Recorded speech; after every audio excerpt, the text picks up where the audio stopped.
Thank you very much for having me. Thank you very much for thinking that I'm worth your time. You know? And I'm honored. And I'm also honored by the fact that there are so many people from outside the Philippines. No? So buenos dias, senor. Well, I guess you heard Francia of mine, and you heard short. I heard short 3 times. This is my 3rd time today. And I chose that I will complement what Francis and I'll complement what Francis and Chot does and probably supplement it, you know, not do something totally outstanding or different from what they've done. Is that okay? Yeah? I think I have about 60 minutes and I'm not going to cover the whole theory. I'm going to just take you to some essential points with some examples and a little bit of interaction. Is that good? Okay. Would you like the interaction first or would you like examples first? My choice? All right, then I'd like to volunteer you. If you don't mind. Yeah? I realize that when I turn to the right, my sound disappears, so I'll just stay looking to the left.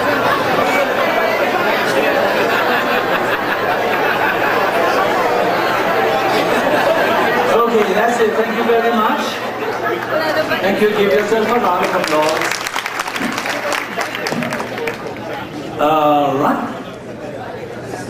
A couple of quick questions. Did you enjoy that? It was kind of silly, you know. I mean, what are you doing? You know? You guys are big guys and you were playing a game like that. Silly but fun, right? The second portion. Of the 2 parts of the exercise, the first time when you were looking for goodies, and the second time when you were looking for baddies, the funny things, no? Which of the 2 did you enjoy more? First, in which of the 2 parts will you probably generate more ideas? Definitely the first one, right? Let's hold that thought. Let's hold that thought, and this is the time that I tell you, give the insights on leading the Appreciative way. A good 20 years ago, somewhere in the US of A, a mother gave birth to twins. Yeah? Identical twins. When these twins were brought to her, when she beheld them, when she looked at them, she regarded them, she thought the one on the left looked like her husband, and the one on the right looked like herself, even though they were identical twins. That's the thought that went through her mind when she just looked at her children that came out of her womb. Life moved on. They were good, happy twins when they were born. And she sent them to the same school, bought them the same uniform, the same clothes, the same toys, the same iPhones. Yeah, this is in the 80s. There were no iPhones at the time. No? And she treated them both in the same way. Same boarding school, same park. But throughout the journey of their growth, yeah, when they hit 25, there were people who were watching this exercise. There were researchers who were observing the growth and the development of these 2 boys. At the end of 25 years, when the researchers gathered the data, they found out that the first boy, the guy she thought that looked like her hubby, had gone through a lot of failures, become a drug addict, had turned gay, become straight again, had lots of broken relationships, and by the time he hit 30, he was in jail for lots of trouble stuff. On the other hand, the other guy, who she thought looked like her, became a good citizen of the earth, yeah? Did well in school, did well in relationships, became a great manager at LBC, and he's probably here in this room right now. No, I'm just kidding, he's not here. So that's what happened to these 2 kids. Yeah? Now, my question to you. Given that their genetic structure was the same DNA, went to the same school, looked like each other, what went wrong? What in their life went wrong? Everything else remained the same. What happened? What created that difference between these two kids, Noah and Nola? Anyone? I'm sorry? Different identity crisis or identity. That's one. What else? Sorry? I'm sorry, sir? Biased treatment by the parents, no? Now, the question is, did the mother wish this? Did she plan on this? Did she have strategy? Did she have a game plan? Did she have a scorecard to do this? No, she did not, right? But yet, at the end of 30 years, you have two different human beings with two different performances. The question arises, has this been done to you in your lifetime? Has such a thing occurred in your life that when you had all the things right, but yet you did not accomplish it correctly? Has that happened to you? Raise your hand if it has. You don't want to raise your hand. It has, no? Raise your hand if there was somebody who did that to you. Somebody who's responsible. You probably haven't spoken about it, you probably haven't talked about it, but in the back of your mind, you know there was money. Am I right? Now my question is, the big, powerful, $1 million question, which I ask all the time. Were you ever that person yourself? Were you that mother? Were you that father? Were you that manager? Were you that leader? Did you create something like that? Knowingly or unknowingly? I don't want you to raise your hands. Because the truth is, we all do. We all do it many times. Not just many times, most all the times, we are unaware that we are doing it. It's so scary. We are unaware that we are destroying another human being's life. Not letting him have his own identity. We don't realize that. Now, since yesterday till today, you probably have heard about so many theories about leadership, so many principles, so many strategies, and I tell you, I have gone through as many. What is leadership about? Oh, leadership is about envisioning the future. Leadership is about creating a plan. Leadership is about empowering your people, enabling them, evaluating them, and doing the whole thing over and over again. That's a good structure of leadership. There's another one, which happens to all of us, which I believe in. Leadership is a moment. Happens like that. At work or in life. Yeah? It doesn't matter what field or what project you're on. There are times that you do outstanding stuff. Excellent stuff, brilliant stuff. You do it. Yeah? You could be the MVP in the Gila's team someday. Yes? And there are times that you don't. So leadership is a moment, the first thing. And I want you to realize that. No? The second thing is that moment of brilliance, that moment of excellent accomplishment that you feel within yourself, that's in your bone marrow, in your system, in your being, it can be stretched. Yeah? People have stretched it. Mandela, Gandhi, Inouye, or Mr. what's his name, Tony Melotto, all of them have stretched it for a long time. Something, that spark of brilliance that occurred inside of them, they stretched it for a long time. Right? It's a journey. That means that moment of brilliance that occurs inside you need to stretch it. The third one, the third truth about leadership is that leadership is a symphony. You can't do it alone. You have to be a leader. You can self-lead. That means you can become great in your own shoes for yourself. You have to be. That's important. That's the moment. But you need to lead a bunch of people towards a vision, towards something. So that's the whole process. A moment, a journey, a symphony. Are you with me?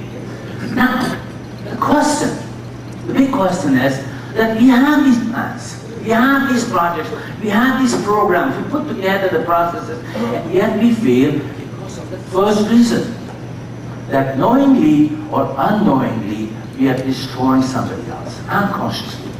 How do you change that? I think that's where leadership kicks in. How do you change that? How do you stop looking down at people? How do you stop regarding people as bad as your hubby, as lousy as your spouse, right? A failure, a disaster. Yeah?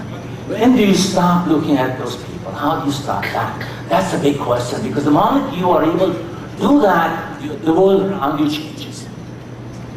Does this make sense to you, folks? I know LBC is in a great way, and it's growing bigger by the day. And the future looks really, really bright for you. Yeah, the way you're set up, the niche you have, is going to be great. Well, I think this is essential. So I'm going to give you 3 rules, 3 games. I mean, I sent you 8. I know I sent you a soft copy. You don't have to have them. I'm just going to cover 3 today. Is that okay? Number 1, the first belief system is that when you regard a human being, doesn't matter his size, shape, background, cultural background, or his past. Sure, it matters when you recruit them, but once you've absorbed them into your family, then you got to recognize that they have potential inside of them. They have the ability to reach that moment, the journey, and create that symphony. They have it in them. You must start with that assumption. That's a coaching principle, that's leadership as a coach. You must believe that the person, your direct report, the people you're reporting to, your clientele, your whatever, you have to believe that they can. They have it within them. And it is a true fact. It is a neurological fact that all of us have that brilliance inside of us. Just like the twins had it. One of the twins had it. It is there. So you, as a leader, need to find that. There's a lot of stuff that surrounds them. There's a lot of rust. There's a lot of issues that bother them, but you need to find that brilliance and you need to nurture that. Does that make sense? The first assumption. Because if you don't make that assumption about another human being, or another system, or another community, or another barangay, or another country, you cannot create change. You cannot lead them. You cannot innovate. You cannot make things better. Because if you don't believe them, no matter what you do on the outside, it's gonna crumble. The person's gonna crumble, the project's gonna crumble. The first one. Very strong. So now, the coach used the word force yourself. I think in the end, when he asked the question, he said you have to force yourself. It's true. I don't want to use the word force. I think it's a cognitive effort. Here, from the prefrontal cortex of the mind, when you realize that, hey, I see this human being and I find fault with him and I do not trust him, you need to make a cognitive pivot around in your head and say, no, I'm going to give this a good effort. It's a cognitive effort. Though change happens in the depths of the mind, this is where you need to make that change. Are you with me? It'll happen to you all the time. That leadership moment will come to you all the time, every single day. You need to do that. 1.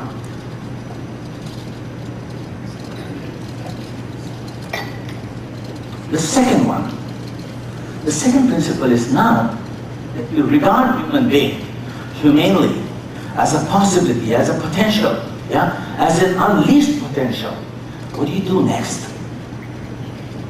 What do you do next? I regard you. I think you are the best. I think whatever you take up, you are going to finish it with flying colors. Yeah? The next step is how you communicate that thought. How do you speak out that thought? How do you communicate that? How do you use words? How do you put together your thoughts? How do you morph your ideas so that you empower this human being? Because that's the job. You envision, then you empower. How do you do that? Here's the deal on how we speak and how we talk. Let me take you back into maybe a fictional story or a non-fictional story about Roosevelt, the President Roosevelt of the USA. He had a son, not Roosevelt Jr., because I know they were not related. So Roosevelt had a son, and every weekend, being out on the farm, Roosevelt used to give that son a weekend job. Go paint the fence, go mow the lawn, go pluck out the flowers, right? Go clean out the garage, or whatever job he used to give him. And so the boy used to do it, and that was his thrill, every summer, every weekend. One day, the father has a little boy, a bunch of nails, and a hat, and he says, son. And he says, son, go out into the backyard, there's a large oak tree, and I want you to hammer these nails into that oak tree. That's your assignment for this weekend. So the little boy runs out, takes the hammer and the nails, goes out to the oak tree, lands them in, comes back to Daddy and says, Daddy, job done, mission accomplished. I did it well. Okay, here's your hammer. And Dad gives him a chocolate, the boy runs off. Come next weekend, the boy comes back and says, Dad, what's my assignment this weekend? Dad gives him the hammer, shows him the back end of the hammer where you plug out nails, and says, son, go back to the oak tree, plug out those nails that you planted in the tree last week. Son says, okay, I'll go do it. So he plucks out those nails, brings them back to Daddy, hands them, picks up his chocolate, runs off. 7-year-old kid turns around and comes back and he says, Dad, I got it. Are you playing a game with me? Last week you asked me to hammer those nails in. This week you have asked me to pull them out. What's the big deal? I like the chocolate, but what's the big deal? Dad says, son, go back and look at the tree. Where the nails were hammered, do the scars remain? And the son goes back and yes, the scars remain. Thus, the power of words, the kind of words we use to empower others, sometimes we don't know that they can create harm. We really don't know. How do you choose these words? How do you put together your ideas? How do you morph to get plans so that it becomes benign, it becomes useful, it empowers? How do you do that? You started with the assumption that he can. You cannot put together words if you don't start with this assumption. Now the way to put together words is, number one, they should all be positive to the core, to the letter. 2, you must place yourself in the shoes of the child, or the client, or your direct report, or your frontliner, and recognize how they will read it, how they will understand it, how they will interpret your message. Put yourself in your shoes, not from your own mind. Do not direct, do not delegate, but pass it on as something that they can do. It's a tough job, it takes a long process, but choose your words correctly, because the words we use, the words we employ, those are the words that build the world around us. This is powerful. It has changed my life. It has changed the life of many other people who I work with. Lots of companies that employ these principles. To understand or to realize how we make errors with our words or how words can be damaging, let's do a little game. No? Is this going away? Is it coming back? Yeah. Let me use both. Is that okay? Yeah. Let's do a little thing. Right now, I want you not to think of a green elephant. Do not think of a green elephant.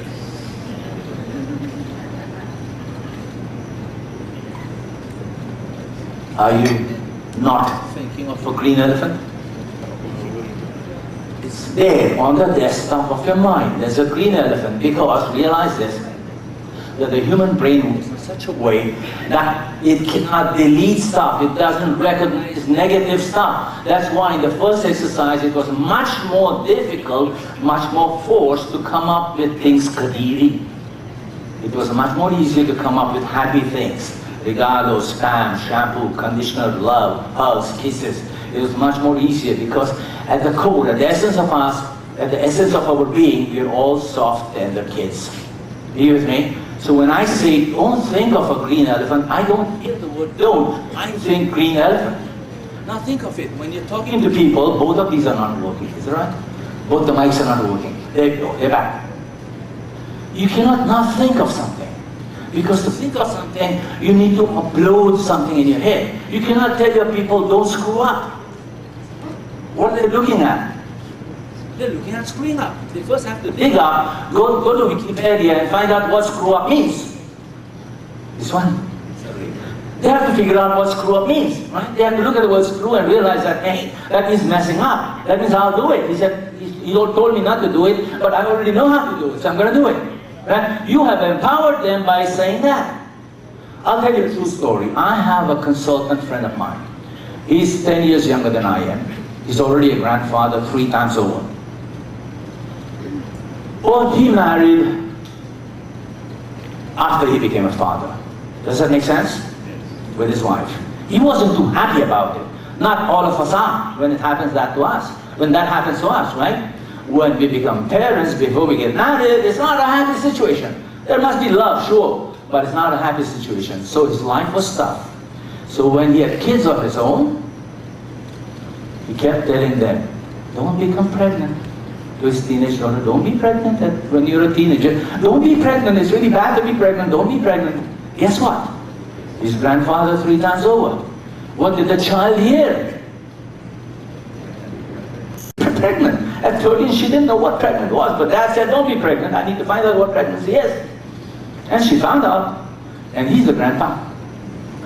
If you go back into your life, the time you ride a bicycle, when you were riding it for the first time and you saw a pole or a tree, and you said, don't hit that tree, don't hit that pole, what did you do? Bang, you're lying in a heap right in front of the tree.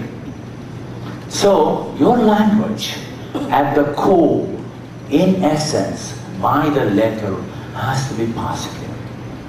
And it takes a lot of effort. The whole appreciative inquiry way is about choosing your language. And it is powerful, ladies and gentlemen, because the language we use is the air we breathe.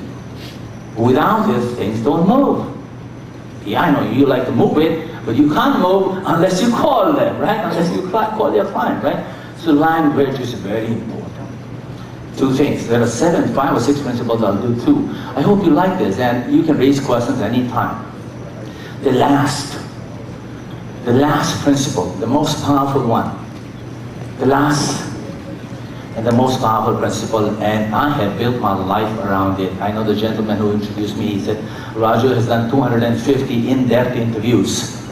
And I have to tell you that I am blessed that I have been able to talk to 250 great leaders in this, people who pass by the Philippines, and you can catch it on YouTube, on Expat Insights, heads of companies, gurus of thought, etc., all of them. I asked them many, many questions, and today I'm blessed by the gift they gave me. Now here's the deal on questions. Number 1, questions are used by coaches. Questions are used by counselors, by consultants, by psychotherapists, by good doctors, by good managers, by great leaders. Because what is a question? A question is not a push. A question is a pull. It is inclusiveness in action. It is participation. Let me ask you something, and that's a question. When I ask you a question, what happens to you? When I ask you a question, what happens to you inside your mind?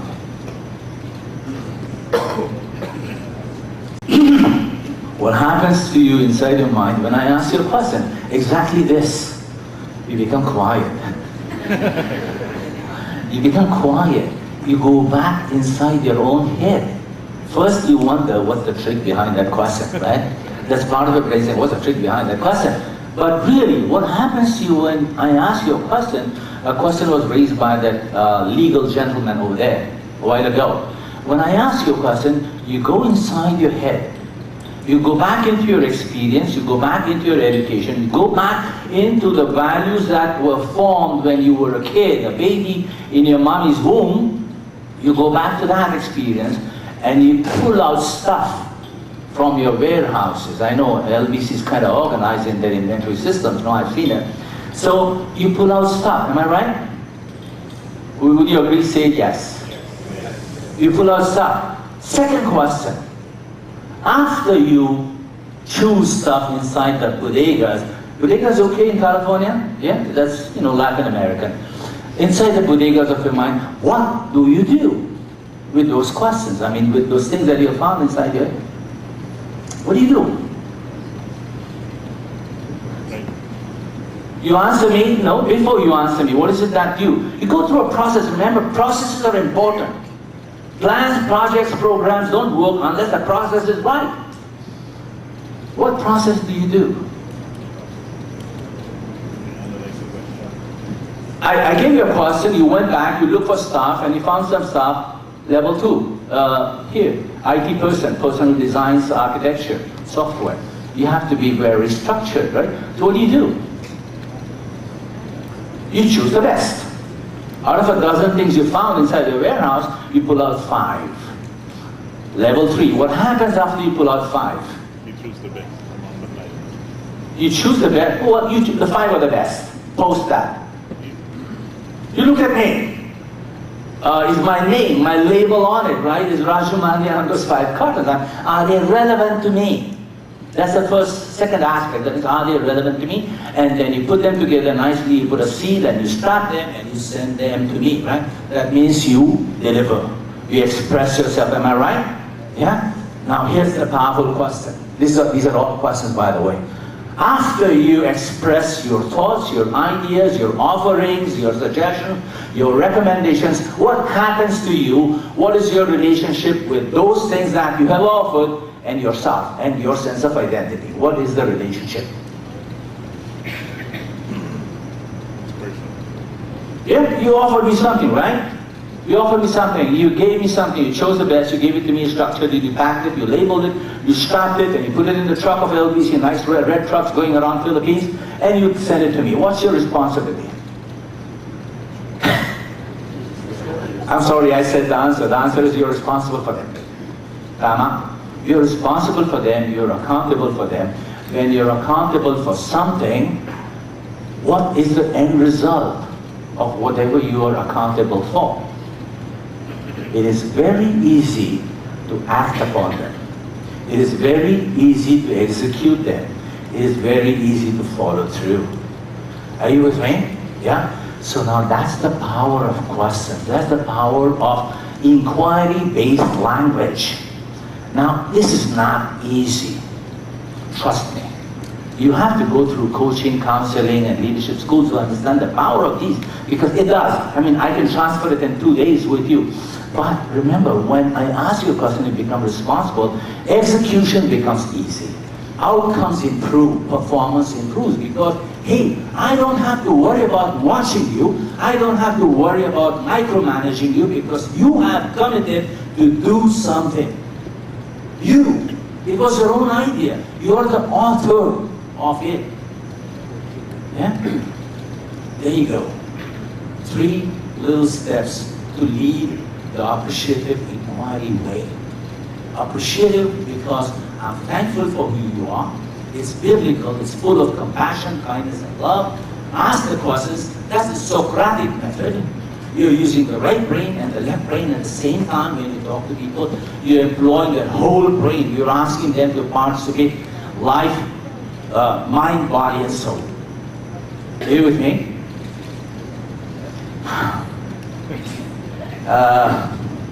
It's a lot of positive psychology. It's a lot of strength finding, you know?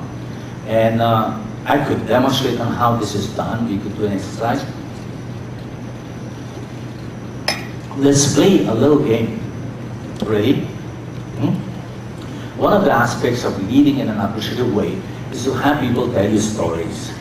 That means I talk to you and you tell me stories, and in your stories you commit yourself, you share your values, you expose your values, and you also commit performance. Number 1, outward questions. So when I meet someone, number 1, I make an assumption that meron siya potential. Number 1. Number 2, I'm careful of how I compose my thoughts, because remember, I'm going to be responsible. My third objective is to evoke excellence out of that human being. Make him a better performance, make him more committed to his job. So number 1 question is outward questions. Data-based, generic questions to give you, to let you know how the terrain is, how the land lays out. No? That's the point. Data questions. Non-assumptive, yeah, non-directive, non-commanding, non-judgmental, just data questions. Have a conversation with anyone, a 3-minute conversation or a 30-minute conversation, just data in the beginning. That's the first one. Outward questions, yeah, what's happening? Level 2 questions, inward questions. Outward is what's happening in the marketplace, what's happening in the situation. Tell me the details. I'm not pointing fingers. Number 2 is give me your thoughts. You're brilliant. I trust you. Yeah? I want to know what is your feeling, what is your opinion, what's your experience of this, what are your ideas about this?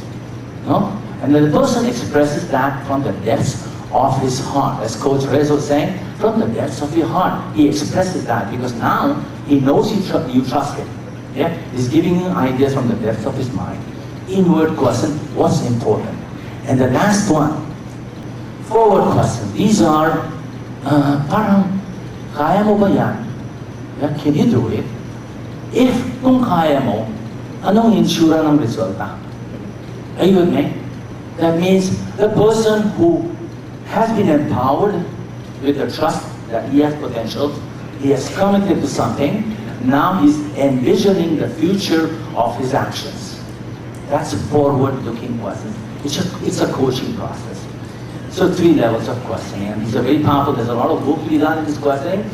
The quality of these questions are also based on the assumptions you make on the person. Now, here's the story. Here's the game. I've got 10 minutes left.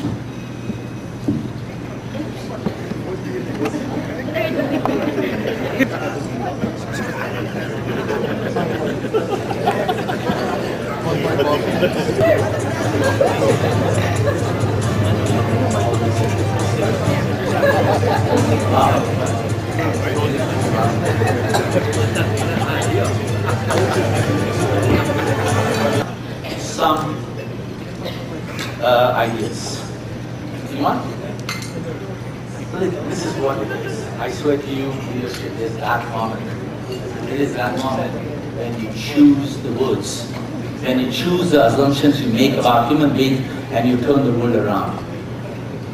Yes, sir. When you woke up. It's a good question. It's a useless question. There can be useless questions, you know, when you woke up, not related at all to the situation or to the human being, right? And it wasn't going to solve my problems for the better. Very good, try though. Safe question, yeah? But it's not going to help you. It's amazing. It's amazing.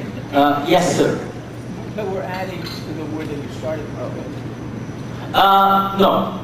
That was in the last screen. Another screen. Remember, I realized that, hey, I'm the leadership student, remember?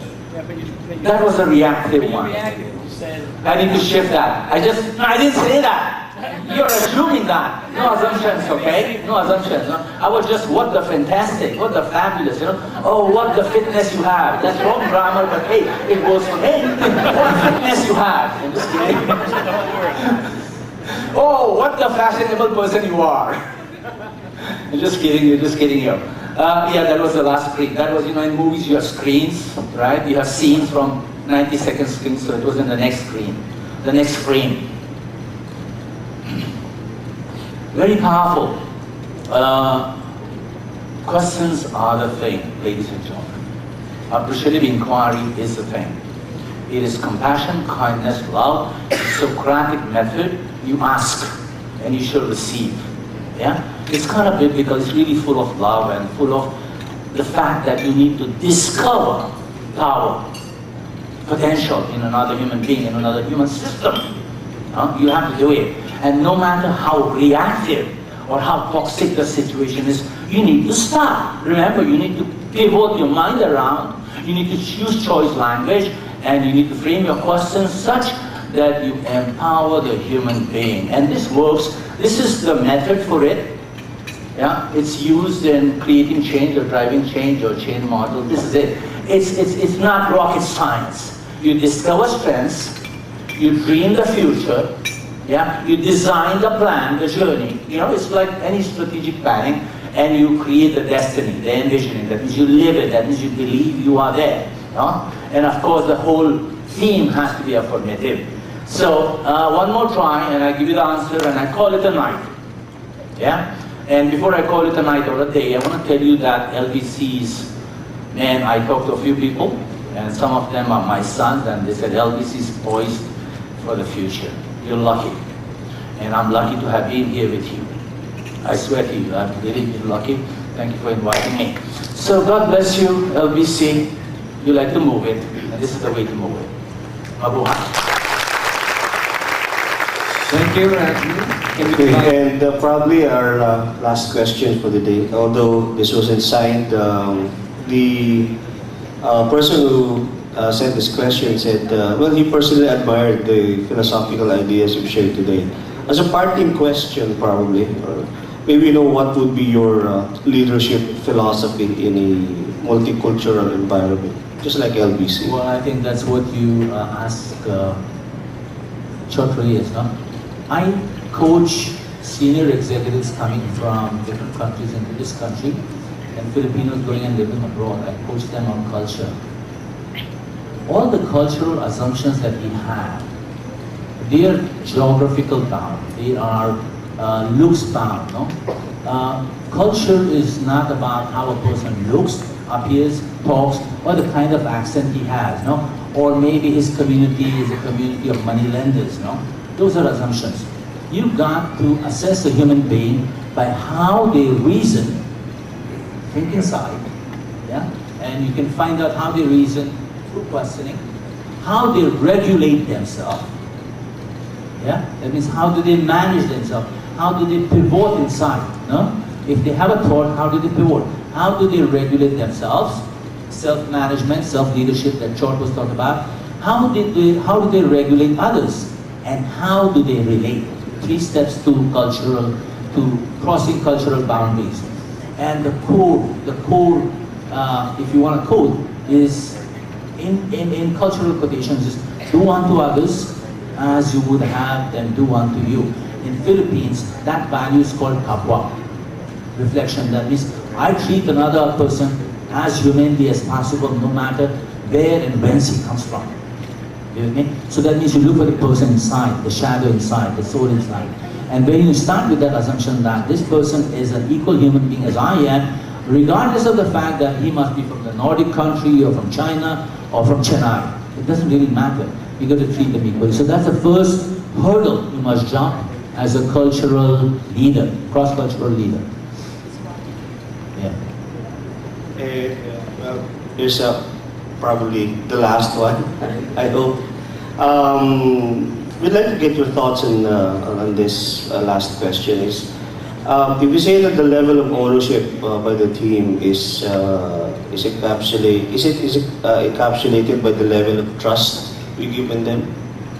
I would say so. I would say that there is the red, or it's a tandem relationship. It's not a random relationship. That means the more trust you give them, the more accountability you can get. It is in direct proportion. Yes. Do you have any Well, I'm not words? saying throw away caution to the wind. That means together you create the caution, but you start with trust. Parting words? Do you have any parting words for? Well, for LBC, I tell you, you're on a great path. And something that always inspires me is that it's a quote I have. I don't know where it came from. It says, from where you are as a leader, from where you are to where you want to go, the path is not long. The path is not long, but the way is deep. You cannot just walk there. You have to take a leap. I'll repeat that one more time. From where you are to where you want to go as leaders, you cannot, the path is not long, but the way is deep. You cannot just walk there. You really have to make a shift inside of you. Thank you very much. President and Chief Operating Officer, Mr. Mike Camahort, to be joined by Mr. Jainer B. Buffy, our Chief People Officer, on stage to give the plaque of appreciation to Mr. Raju Mandhyan.